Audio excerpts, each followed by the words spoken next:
fogo, tu tout est fogo, tu es fogo, oh fogo, Chindibu. All the lives on the beat.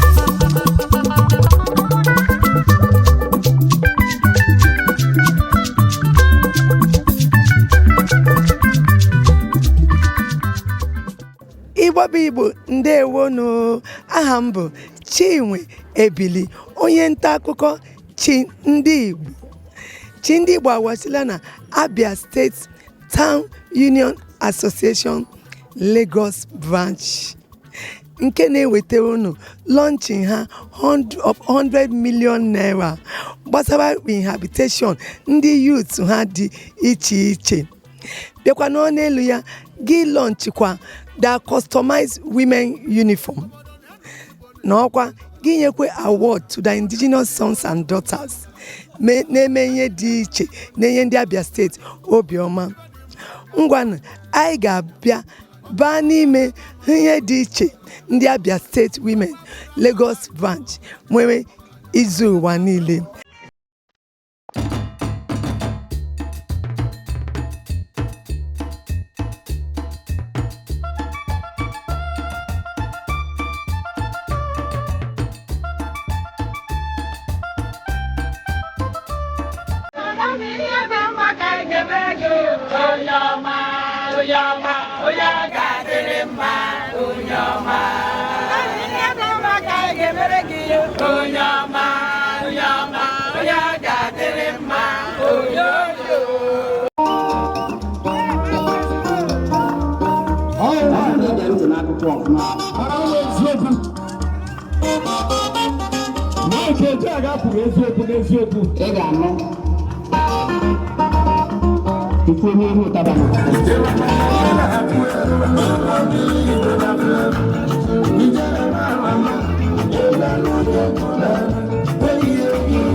Yes, my name is Margaret Williams, the CW president of St. John Catholic Church, Igondo. I call myself a humble servant.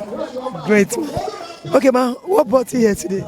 Yes, I have a friend and a sister. She's more or less my mentor, and she is the president of this occasion. And she happened to be the General Secretary of CW, Iba Dinari. I'm here because she told me that she will be launching a project that will empower youth, and I'm interested. That is why I'm here. Adindama, Adiale, Adindama.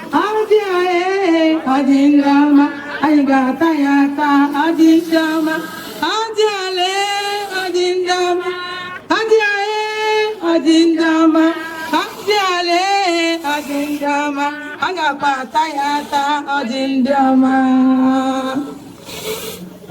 ọjị President dị anyị mma mbụ awa PG dị anyị mma mbụ onye chi mere eze na mmadụ apụghị na ya onye chi mere eze na mmadụ apụghị na ya oyoyo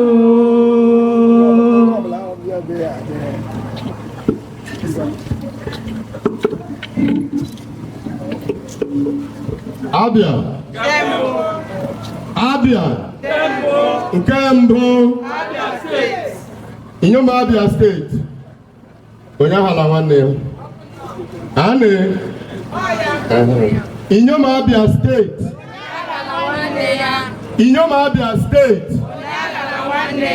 thank you afụla m n'ọjụ n'uju bịa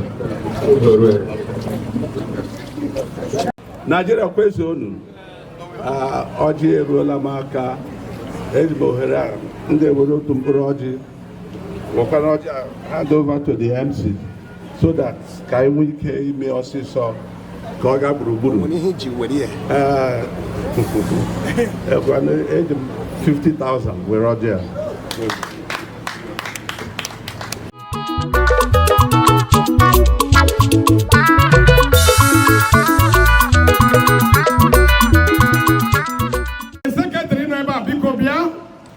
ka idete aha na ihe a na-eme o nwere dike na fai anyị nyere ọjị ole ya anya ọchịa ọsọ na ya ji 15,000 naira na anara ọjị a dịkọnụ na ahụba akaba anakụbada aka ebe irupe adịghị ọma ya na nke a bụ izizi na-ewe ọjị enwenụ ọkwanụ ọjị before mana nke a great honor first m welu on behalf of my husband Pastor Nduka Samuel Oboro onye okwu ebule Oboro Ikwu Anọ local government state Abia State so ndị dị anya nwere ọjị ọ dị maka ndị shop thank you very much so n'afọ my husband eji 10,000 wee na-eke nne ndewo daalụ ma nne kedu aha unu aha anyị wụ Enugu Mkporo Women's Wing of Abia State ọ dị mma kedu ihe unu na-eme n'ọgbakọ ụbọchị taa ihe anyị na-eme ọgbakọ taa wụ ịchụnta ego nke anyị ji emezi Abia State kedu ihe wu mmezi kọwara ndị Igbo na-ege gị ihe wu mmezi iwu like otu obodo anyị shiri were dị at least ụlọ akwụkwọ ụzọ na-adịghị mma anyị emezie ya ebe ụmụaka anyị mebiri anyị ga-emeziri ha ọgwụla nnomega ụbọchị taa for empowerment ka rehabilitation gwa m ihe unu na-eme n'ụbọchị taa ihe anyị na-eme taa wụ empowerment at least ọ bụrụ na o nwere ihe onye ọbụla chọrọ obodo ọbụla dị iche iche enyeghị ihe ha chọrọ ndị chọrọ ịga obodo oyibo anyị edunye ha obodo oyibo ndị chọrọ na ka ụmụ ha gaa mahadum anyị edunye ha mahadum anyị ha anyị na-eme taa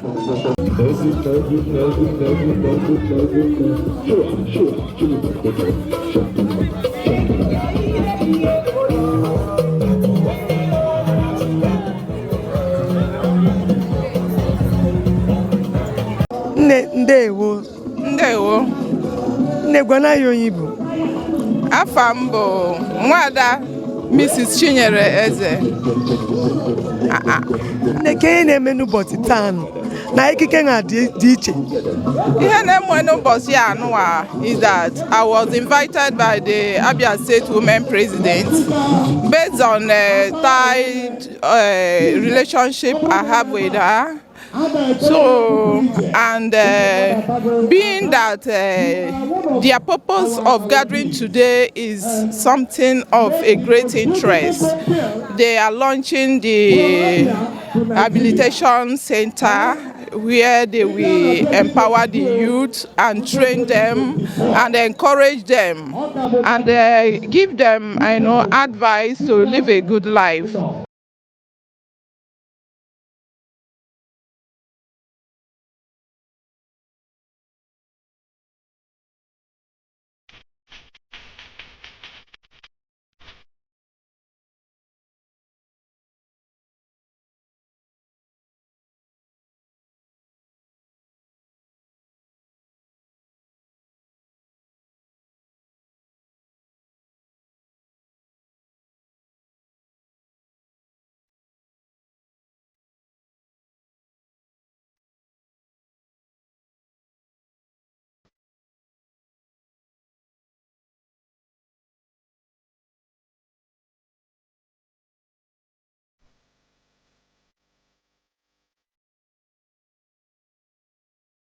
ihe a na-eme n'ụbọchị taa ụnụ aka na-akwado ya ngwa eziokwu ngwa gwa ihe na-eme otu obi dịkwa n'ụlọ.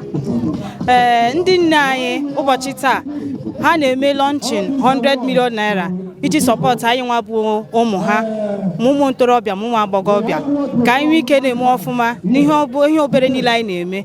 Ha chọrọ ime anyị ka anyị bụrụ ndị mmadụ na-emepụtakwa n'ihe bakwara obodo anyị uru bụ Abia steeti. Ndewonu.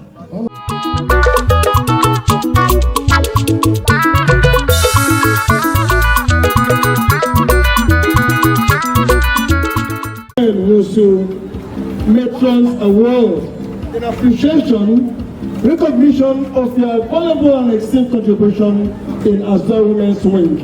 On this day of the Lord, Saturday, November 23rd, 2024, signed Ezine Mrs. Benedicta Wogo, President Asda Women's Wing. Thank you. May this award bring more blessings to you. Amen.